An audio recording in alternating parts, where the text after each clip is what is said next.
Something is happening inside Russia right now that most people outside its borders have not fully grasped yet. Not the war, not the sanctions, not the battlefield losses that have already cost over 1 million Russian soldiers their lives or their health. Something quieter, something more patient, something that does not make headlines with explosions or missiles, but may ultimately be more consequential than any battle being fought in Ukraine. A system is being constructed inside Russia, a system of control so total, so suffocating, and so deliberately engineered that historians watching it in real time are now saying something that would have sounded extreme just a few years ago. What Vladimir Putin is building may already be worse than the Soviet Union. Not may become, may already be. And the most terrifying part? Most of the people living inside it cannot see it clearly because it has been built around them so gradually, so methodically, that by the time you notice the walls, you are already inside the cell. This is that story. And you need to hear all of it. It started with a statue. Response. A decree about a name. He renamed Russia's FSB Academy, the institution that trains the country's intelligence and secret police officers, after Felix Dzerzhinsky. If that name does not send a chill through you, it should. Felix Dzerzhinsky was the founding head of the Cheka, the original Soviet secret police, established in 1917 in the weeks after the Bolshevik Revolution. He was the architect of what became known as the Red Terror, a campaign of mass executions, arrests, and organized state violence against perceived enemies of the new Soviet government. He is the man who built the infrastructure of fear that Stalin would later scale to industrial proportions. His nickname was Iron Felix, and his famous instruction to his agents was that a Chekist must have, and here I am quoting directly, a cool head, a warm heart, and clean hands. These were the words of a man who institutionalized terror and called it justice. Dzerzhinsky's legacy in his entire tenure as Russia's leader. He called it, officially, in a Kremlin decree published for the world to see, an outstanding contribution to ensuring state security. The founder of the organization that conducted mass executions. Outstanding contribution. But here is what happened 3 days before Putin signed that decree. And this is where things take a serious turn. In the Siberian city of Tomsk, in the dark of night, workers arrived with equipment. By morning, residents woke to find that a memorial complex dedicated to the victims of Soviet political repression had been completely dismantled. Gone, overnight, without announcement. The memorial had stood there as a remembrance of the people who were arrested, tortured, and executed during the Soviet era. The people whose names were deliberately erased. The people the state wanted history to forget. Russia didn't just erase the memorial. They did it silently, hoping no one would notice until the concrete was already cleared. The embassies of Poland, Estonia, Lithuania, and Latvia noticed. They filed a formal protest with the Russian Foreign Ministry.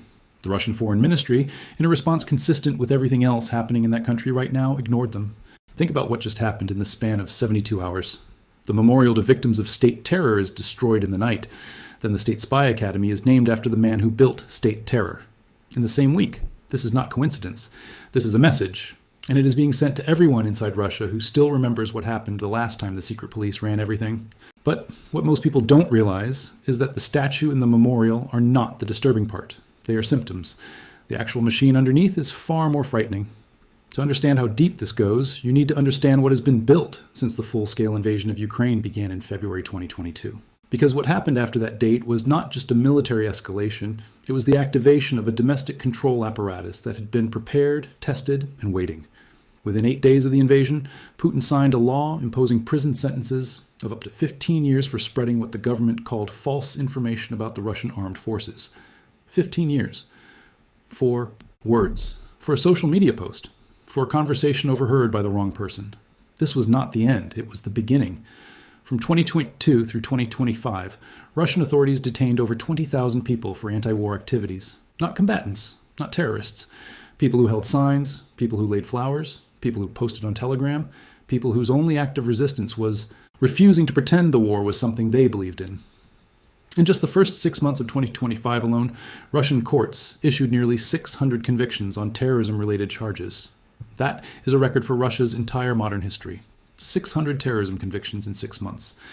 In a country where the definition of terrorism now legally includes writing anti-war messages on a bus stop wall, and that specific case is not hypothetical. In May 2025, a military court sentenced a man named Sergei Veselov to 13 years in prison. His crime, he wrote on the wall of a bus stop shelter the approximate number of Russian soldiers killed in Ukraine. 13 years for writing a number that, if anything, was probably lower than the real figure. This is not a Soviet echo. This is something new. Here's what separates what is happening in Russia today from what the Soviet Union did, and why that comparison, as dark as it is, may actually understate the current reality. The Soviet Union used repression as a blunt instrument. It was brutal, but it was also in many ways predictable. You knew which categories of person were in danger: party enemies, religious groups, ethnic minorities, intellectuals deemed subversive. There was a terrible logic to it. What Putin's system has constructed is something far more sophisticated. It is a machine of what researchers are now calling repressive populism. The state does not just eliminate enemies. It redefines the concept of enemy in real time, constantly expanding the circle of who can be targeted so that no one ever feels completely safe. Today, being a Jehovah's Witness in Russia is enough to be classified as a member of an extremist organization. Following an opposition politician who has already been imprisoned is enough. Donating $50 to Ukrainian relief efforts is enough. One American-Russian dual citizen was arrested and potentially faces 20 years in prison for exactly that donation. $50. A 67-year-old activist named Alexander Skobov, who had been criticizing Russian military operations since the Soviet era itself, was sentenced in March 2025 to 16 years in prison. For Telegram posts, he is 67 years old, 16 years. A musician who performed anti-war songs at protests received a prison sentence. Street.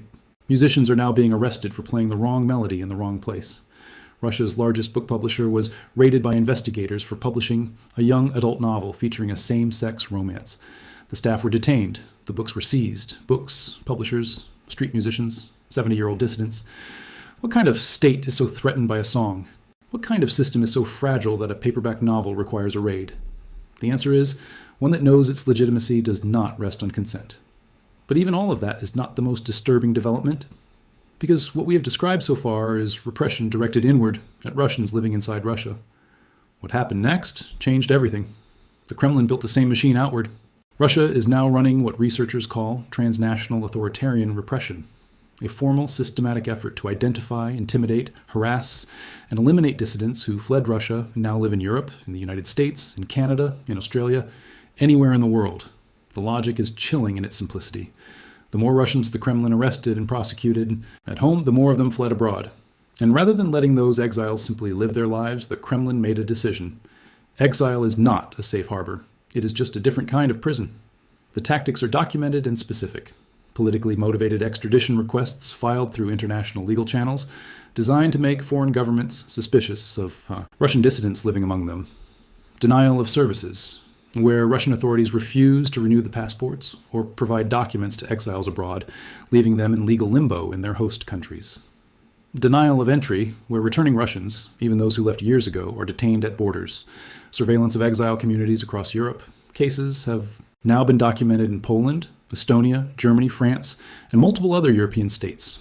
This is not a state that is trying to contain dissent within its own borders. This is a state that has decided it has jurisdiction over every Russian on earth, regardless of where they live, regardless of whether they have lived their entire adult lives abroad. If you were born in Russia and you oppose what is happening, the Kremlin considers you a legitimate target. The Soviet Union, for all its horrors, had a border. You could, if you were lucky enough to get through it, find yourself on the other side. The Iron Curtain was brutal, but it was a curtain. It had an edge. Putin's system does not have an edge. It is designed to follow you. Now here's the question that should be keeping analysts awake at night. Why is this happening now? Why this acceleration? Why the Dzerzhinsky renaming, the memorial destruction, the publisher raids, the record terrorism convictions, all compressed into this specific moment in time? The answer, when you find it, is more disturbing than the repression itself. Because this is not the behavior of a regime that feels strong. This is the behavior of a regime that feels the ground moving beneath it. Russia's war in Ukraine was supposed to last, in Trump's own words, about a separate conflict, 4 to 5 weeks. It has now consumed more than 4 years, over 1 million. Russian casualties, and an economy being slowly strangled by sanctions that have rerouted Russia's trade, but cannot indefinitely replace the technological and financial infrastructure it has lost. Military expenditure now consumes an enormous share of Russia's federal budget. Inflation is persistent. Long-term technological constraints are intensifying. The regions most affected by military mobilization are the economically peripheral ones, the parts of Russia farthest from Moscow, where fathers and sons have been fed into a grinding war at a rate that no state television broadcast can indefinitely explain away. The FSB's own record is not one of triumph. 2022 collapsed. Prigozhin's Wagner Group rebellion in June 2023, an open military mutiny that reached the outskirts of Moscow, happened under the FSB's watch. The Crocus City Hall terrorist attack in March 2024 killed over 140 people despite reported prior intelligence warnings. Ukraine's Operation Spiderweb in 2025 destroyed dozens of Russia's strategic bombers on the ground. These are not the achievements of a confident security apparatus. These are the failures of one. And yet the FSB's name is being elevated to the founder of state terror. Its powers are being expanded. It has gained authority to access non-state databases without court orders, to suspend telecommunications and internet services, to approve international scientific cooperation. The FSB's military counterintelligence department has been used to purge senior military officials. The FSB has officially regained control of pretrial detention facilities. What does it mean when a security service that keeps failing gets more power, not less? It means the regime's survival now depends on that security service more than ever before. And when a government's survival depends entirely on its secret police, history tells us exactly what happens next. There is something else being systematically destroyed that nobody is talking about enough: memory. The Soviet Union committed atrocities on a scale that staggers the imagination. The Great Purge, the Gulag system, the mass deportations of entire ethnic groups, the executions of intellectuals, clergy, officers, farmers, engineers. Anywhere from 20 to 30 million Soviet citizens died at the hands of their own state during Stalin's reign alone. For 3 decades after the Soviet collapse, Russia maintained a fragile but real infrastructure of historical memory around these crimes. The Memorial Society, a human rights organization that spent decades documenting Soviet repression, preserving names, collecting testimonies, building archives so that the people killed by the state would not simply vanish from history. The Kremlin liquidated Memorial in 2021. The Gulag History Museum in Moscow was closed. Memorials to victims of repression across the country have been dismantled, the one in Tomsk being only the most recent. The annual Restoring the Names event, where volunteers read aloud the names of people executed by the Soviet state, has been banned since 2020. Russia is not just repeating the Soviet Union's methods, it is erasing the evidence that those methods were ever wrong. It is rehabilitating the architects of those methods as heroes.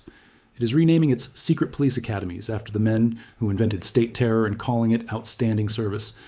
A country that cannot remember what its government did to its own people cannot inoculate itself against that government doing it again. That is not a historical observation.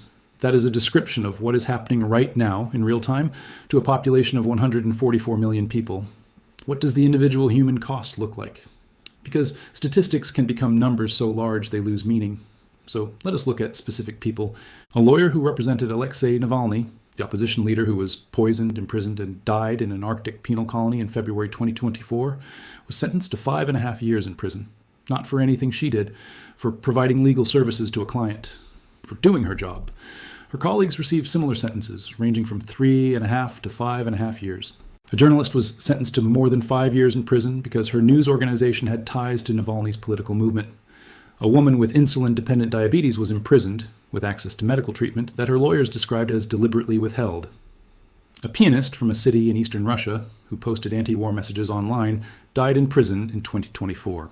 A pianist, he died in a cell for writing about the war. The United Nations Special Rapporteur on the Situation of Human Rights in Russia has documented over 2,000 political prisoners currently held in Russian custody. 2,000? At least 8 political prisoners died in Russian custody in 2024 alone. And those are only the cases that are documented. Those are only the names that someone managed to record before they disappeared into the system. The UN Special Rapporteur said this directly. These detainees must be freed before another political prisoner loses their life in Russian custody, just like Navalny did. That statement was issued in February 2025. The arrests since then have continued. The sentences since then have continued. The deaths since then have continued. Here is where this leads. Here is the question that matters. Is Russia's population aware of what is being built around them? And if they are, why is there no mass resistance? This is the question that confounds Western observers most. In Iran, people have taken to the streets repeatedly despite lethal crackdowns. In Belarus, massive protests erupted in 2020 despite ferocious repression. But in Russia, the streets have remained largely quiet since 2022. The answer is not that Russians are passive or cowardly. The answer is structural, and it is one of the most sophisticated pieces of social engineering in the modern world. The Soviet system created an architecture of fear that was in many ways obvious. The Gulag was known. The Midnight Knock was known. The fear was naked and visible. What Putin built is more subtle. It combines visible fear with invisible mechanisms. Hyper-patriotic propaganda that has saturated Russian media for 20 years, reshaping what tens of millions of people believe to be true about the world. An economy that, despite sanctions, has maintained enough stability in Moscow and St. Petersburg that educated urban Russians feel, for now, that compliance is rational. A collective memory of the 1990s, when the Soviet collapse produced chaos, poverty, and violence, that still makes order feel preferable to upheaval for a generation that lived through it. And above all, atomization. The deliberate destruction of civil society, independent unions banned, independent media liquidated, human rights organizations labeled undesirable, lawyers who represent opposition figures imprisoned. Even the organizations that helped people talk to each other about their shared grievances have been systematically dismantled, so that every Russian who feels something is wrong feels it alone, in silence, without the knowledge that millions of others feel it too. You cannot organize a resistance movement among people who have been separated from each other. That is the point. That is the design. So where does this end? The honest answer is that no one knows, and anyone who tells you they do is lying. What we do know is this: the trajectory is not random. Every step has been deliberate. Every institution dismantled has been a potential source of resistance. Every memorial to past state crimes has been erased to prevent future generations from drawing parallels. The FSB Academy being named after Dzerzhinsky is not nostalgia. It is a blueprint. It is Putin's generation of Chekists telling their recruits exactly what tradition they are inheriting and exactly what tools they are expected to use. The academics who study authoritarian systems have a term for what happens when a government's repressive apparatus is the primary mechanism holding it together. They call it institutional over-centralization. And every historical case study they have examined of such systems ends the same way. Not with reform, not with gradual liberalization, with a shock, a sudden rupture, a crisis that the repressive apparatus, for all its power, cannot contain. Because repression is not stability. It is the illusion of stability, and the illusion holds right up until the moment it does not. Russia today is a country where a man gets 13 years in prison for writing a number on a wall, where a lawyer gets 5.5 years for defending her client, where a memorial to people murdered by the state disappears silently in the night, where a spy academy is named after the architect of mass political executions and called a contribution to state security. This is a country where the government is so afraid of its own people that it must erase every trace of what governments do when they stop fearing their people. That fear, running in both directions, is the most important thing to understand about Russia right now. Not the missiles, not the tanks, not even the war. The fear of its own shadow. The desperation of a system that knows it is only as strong as the silence it can enforce. And silence eventually always breaks. The question is not whether it breaks. The question is what comes after. And that is a question that will define not just Russia, but the entire world order that sits in Russia's shadow. The walls are up, the memorials are gone, the names of the dead have been silenced again, but someone is still counting, and the count is still rising.